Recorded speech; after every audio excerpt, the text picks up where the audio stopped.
Hey guys, Lord here, back in with another action figure review, and today is a very special day because today I'm going to be taking a look at the Mythic Legion's Mysteries of Mythos Mystery Boxes reissue of the man, the myth, the legend, the mascot of this very channel you are watching right now, Brother Mandibulus. That is right. This, of course, is brought to us by the fine folks over at Horsemen Studios, as well as my good buddy Mark Major from the action figure Atorium. I will leave a link in the description below to his channel where he talks about all the cool sales and marketing things that are related to action figure collecting in the toy industry. I find it quite fascinating.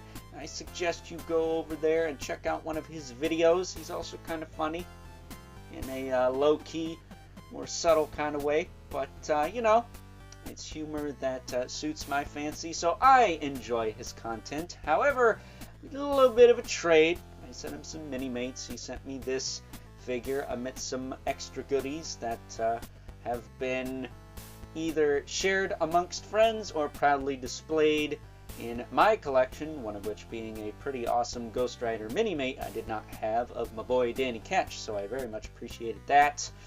I also got a Black Cat one because, well, she is the Black Canary of Marvel for me, Madame Bay, in other words. But at any rate, he sent me this Brother Mandibulus reissue, and I actually got it as a gift for my good buddy Evil Villain, because I need to enlighten that heretic and show that blasphemous heathen that there's more to life than Ninja Turtles and Spider-Man. So I will be sending him this figure, if not already, then very, very soon, because, well, I think everyone's collection is made a little better when a Brother Mandibulus, or a Belphegor, or a Maxilius the Harvester has been added to it. That said, Evil Villain's already got a couple of those, one of which thanks to me. But at any rate, before we get too far ahead of ourselves, why don't we cut right to the chase and get into the meat and taters of this review and take a look-see at all this version of Brother Mandibulus has to offer in terms of accessories, starting off with his alternate Baldy McBalderson head. This head is helmet-free, but still has the hinged jaw, and is missing a tooth there, so that's kind of funny. But, you know, you can use this as his alt head, or you can have him hold it as a victim. So he can be, alas, poor Horatio, I knew him well. But, unfortunately, I don't have the alt head to my Brother Mandibulus, and all the skulls kind of blend together, at least to me now, since my vision has gotten significantly worse since the first Brother Mandibulus came out in Advent of Decay, so, sorry, Charlie, I do not have a comparison for you for that. However, I do have the weapons, because, well, my Brother Mandibulus always has his weapons. So, we, of course, have the Orcish sword, with this kind of cleaver end to it. If we bring mine out, which I will say, of the two, this one is significantly easier to get into the belt. I don't know why that is, but it is what it is. But as you can see, this one, I will say the paint feels a little tackier on the new one, but if you just let it air out, it'll be fine. Mine feels nice and dry. This one feels a little sticky, but doesn't feel like anything's rubbing off on my hand or anything. Setting those aside, we now have the club weapons, which this one feels a little bit grittier, at least on the handle. Mine's handle feels a lot more smooth. I will say mine's end also has a tendency to pop off sometimes. It could just be due to age, or maybe there's some flashing in the port there. This one, it's not as bad, but it still has that little wiggle to it. That's what she said. But you can see here is a little bit of wiggle to that too, so maybe some kikis or just super glue it in there if it really bugs you. And then we have what used to be Brother Mandibulus' trademark weapon, this big old gnarly spear thing here. We got mine, and once again it does feel a little tackier on the particularly these wrappings here, but the blades, I think mine feels a little smoother. This one feels a little bit more matte, feels a little duller. This one feels like it's a little bit shinier maybe, but again, no paint's rubbing off on my hands or anything. But there you go, you get that.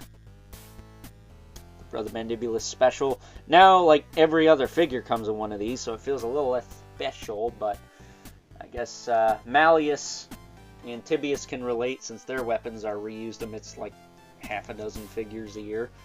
And then, last but certainly least, if this doesn't do anything for you, we get the back adapters. So we get a couple for extra arms and wings, so if you want to put wings on his back, you can. Then we get one for the kind of turtle shield. Plugs right into there. Unfortunately, that's the only shield that really plugs into this. So this one is kind of pointless otherwise. But there you go. You get little back adapters as well. Now, the thing with this figure is, last year, about a year ago now actually, the Four Horsemen did this thing called Mysteries and Mythos. It was mystery box offering on Store Horsemen. You could drop, I think, was it 90 bucks? I want to say it was 90 bucks. It was 80 or 90 bucks. It was probably, you know what? It was probably closer to like 80 bucks after shipping. If I'm being honest, I think a box was like 70, 75 bucks, and then shipping was that was the first time they had the flat rate shipping of $9, I believe. So, you know, when all was said and done, it was about $85, $90. Tax and shipping included. And the deal was you'd get an older figure and a newer figure. Now the newer figure could be from a current All-Stars wave or something like that. The older figure was actually not like old stock for the most part. There was some old stock in there, but a lot of it was reissues a la All-Stars of older characters. And I believe this Brother Mandibulus is actually a reissue as opposed to leftover stock. And the reason being is because there are some differences, subtle, but there are some differences between this one and the original Advent of Decay release, which I will bring in just a moment here. But along with Brother Mandibulus, they reissued characters like Sir Godfrey, Kador, Faunus, Snag, which is actually the character I got in my mystery box. I bought one. I wanted to grab two, but due to the price, I just grabbed one. And I got Snag, and I think the Stratos homage, Xenothon. So my new figure was kind of crap, I'm not gonna lie. But my old figure, I guess that was like one of the more popular ones, but I actually sent that to Evil Villain too, funny enough, and he gave me a few Motu Classics for it. So I turned lemons into lemonade, and I got something I wanted for it. However, I would have much rather have gotten Brother Mandibulus here because, well, I would have made this video a year ago as opposed to now. But, you know, better late than never. And I think if anyone's going to do a Brother Mandibulus comparison video, it should be yours truly, because he is the mascot of the channel. He's been the mascot of the channel for, gosh, since 2020 at least, if not maybe earlier than that. I can't remember exactly. But at any rate, I am kind of the Brother Mandibulus guy. I am known for this character. He's in every single flippin' video for the past few years, so if you want me to do a bunch of comparisons in this video, you are a goofy goober, because all you need to do is click on literally any video on the channel and you'll see Brother Mandibulus compared to the figure in question. So if you want to see him next to a DC Multiverse figure, I got you covered. If you want to see him next to Marvel Legends, I got you covered. You want to see him next to Masterverse, you want to see him next to what else? I think I've even showed him off next to some Mattel DC Classics. Maybe even some Motu Classics, some Origins at least. So Yes, we have compared Brother Mandibulus to dang near everything. Some NECA stuff as well. So if you're interested in that, literally click on any video. You will not be disappointed. Is that a cheap plug for my channel? Maybe. Maybe. But, you know, sometimes in life you gotta not be a lazy son of a gun. So, taking a closer look at our reissue Brother Mandibulus. And the first difference I noticed upon taking this guy out of the package is the armor feels a little bit crustier as far as the paint goes, especially in the boots, on his feet, and from the knee down, a little bit on the legs, but more so on the crotch and on the boots from the knees down to the feet. His pauldrons feel a little bit crustier. This arm feels a little crustier. The gauntlets feel crustier. The belts, not so much. This gorget piece, a little bit. And then his noggin there. That awesome flip down visor. This predates Necronominus, kids.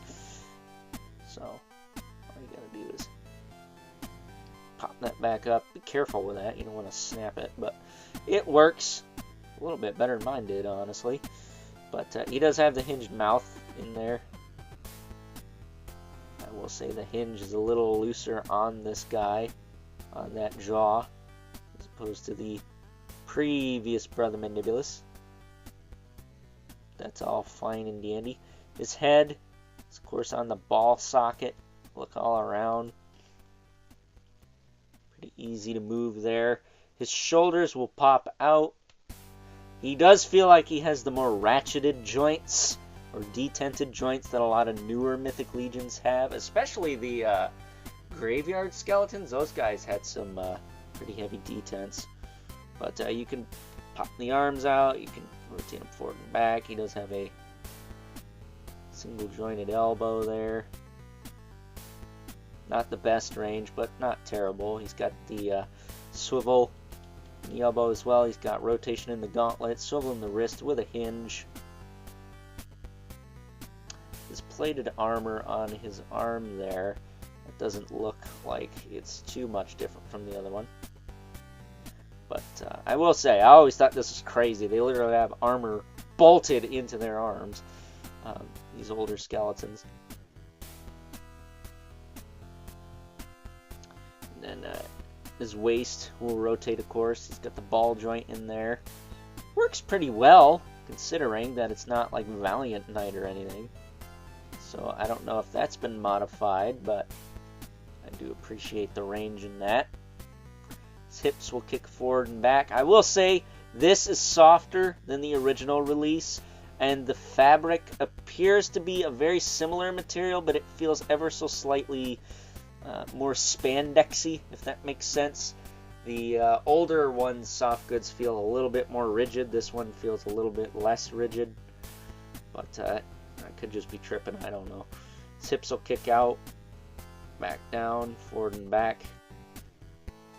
Thigh cut, single jointed knee with rotation, swivel in the ankle with a hinge and a rocker, and peg holes at the bottom of the feet. In case you want to stand him on a figure stand. But the bro man needs no assistance standing up. Even mine, that's been put through the ringer, literally, because he's in every video, stands up fine to this day thanks to these big old honking armored feet. Forgot to mention he does have the belt there. I might have mentioned it earlier when I brought out its word, but at any rate, that is the bro man in a nutshell. But we are not done, folks. We are not done. I'm going to put him here. Just like the weapons from before, we are going to bring out the original Advent of Decay release. The man of the channel here. This is my Brother Mandibulus. And as you could see, they're basically twins. Yeah, being visually impaired, having both of these doesn't do a whole lot for me. I mean, yeah, it's nice to have a spare, but I know where I can get another one of these. Wink, wink, nudge, nudge. It's downstairs. And that one is actually different from this release because it is the second run version of Brother Mandibulus. So technically, there are 3 versions of this character. You have the original Advent of Decay release, this one here. You have the Mystery Box release, this one here. And there was one released in between these two when they did a second run of Advent of Decay. That's why those figures lasted so long on Big Bad Toy Store. The 4 Horsemen did the initial Kickstarter run, and then they did a second pre-order direct from them, and of course those got dispersed accordingly. So there are 3 Brother Mandibuluses, Mandibuli, whatever, out there, and 2 of them are sitting before you and me. So that is kind of awesome that this character has been pretty well dispersed. I would be surprised if anyone pays more than, we'll say, 60, 70 bucks for this guy anymore, because there are so many of them now. I want to say there's probably more Brother Mandibulus than there is Malleus and or Tibius and Scaphoid, and there were a lot of those because they sat around on BBTS for a hot minute. But, you know, I'm happy that people are able to pick this guy up. Am I a little miffed that his value has depleted? Maybe a tiny bit, but I never plan to sell this figure anyways. If anything, this thing will go in my coffin with me when I'm dead and buried. So there is that. But before we wrap this sucker up with some final thoughts, can I just say what a glorious figure the Bro-Man is. He is one of the best figures I own, despite the fact his waist is a little loose. I'm not a fan of that. What the heck? There we go. Ah, I fixed it. Just by turning it ever so slightly. But he is one of the best figures I own. He is one of the best figures of all time. I don't care what you say. You're not going to change my mind. I wouldn't part with this figure for the world. He means that much to me. I got him when I was kind of going through a tough spot too, so you know, he means a lot to me. Just like this guy, the infamous Elephant Spawn, who has literally been compared to dang near everyone. He is so old, his little skull belt wore off a little bit. I need to have the old man glue that back on, but you know, this is the OG because he's got the thword. But yeah, man, the infamous Elephant Spawn, another staple on the Overlord Productions channel. The only character that really hasn't hung around for the longest time, I guess, would be our old pal Johnny Blaze Ghost Rider. I did use him for a hot minute, but then I switched to Bro-Man, and it's been him and Spawn ever since, and I'm probably going to keep it that way. You know, once you find your niche, you kind of roll with it, right? So, with that being said, it's time now that we wrap things up with some final thoughts. Overall, in the first question, all of you beautiful people out there in YouTube land are probably wondering, is this version of the Bro-Man different enough to warrant having both the original release from Advent of Decay and this reissue from the Mysteries of Mythos blind boxes? Personally, no. Especially if you're visually impaired like me, I don't see that big of a difference. No pun intended.